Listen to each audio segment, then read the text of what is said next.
आगे बढ़े, आपको बताएं कि इस्लामाबाद हाई कोर्ट ने साबिक वज़ीर आज़म शाहिद खाकान अब्बासी और एहसन इकबाल की जमानत दरख्वास्त पर समाअत कल तक के लिए मुलतवी कर दी है। एहसन इकबाल के वकील ने अपने दलाइल में नवाज शरीफ के मुकदमात का भी सहारा लिया।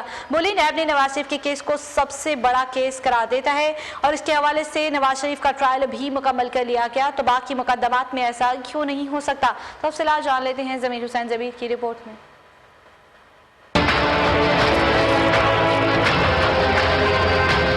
इस्लामाबाद हाई कोर्ट के चीफ जस्टिस अतर मिनल्ला और जस्टिस लुबना सलीम परवेज पर मुश्तमिल डिवीजनल बेंच ने साबिक वज़ीर आज़म शाहिद खाकान अब्बासी और एहसन इकबाल की जमानत बाद अज गिरफ्तारी की दरखास्तों पर समाअत की। दौरान समाअत चीफ जस्टिस अतर मिनल्ला ने कहा कि नए प्रोसिक्यूटर ने एक दिन की छुट्टी मांगी है, केस को कल के लिए रख लेते हैं। वकील सफाई बोले, हमें भी बता देते, हम फाइलें पढ़ते रहे। चीफ जस्टिस ने कहा, इस पर जुर्माना रख दें। वकील सफाई बोले, नैब का नमक बहुत तेज है, हम हजम नहीं कर सकेंगे। वकील सफाई के बयानिए पर कमरा अदालत के हकों से गूंज उठा।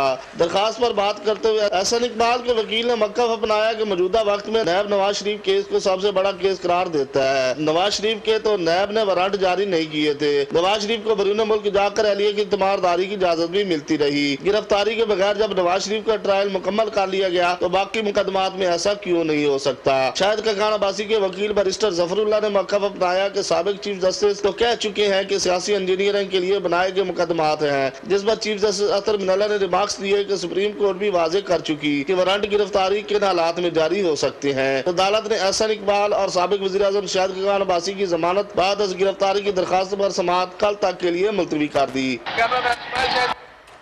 आगे बढ़ेंगे, रुक करेंगे।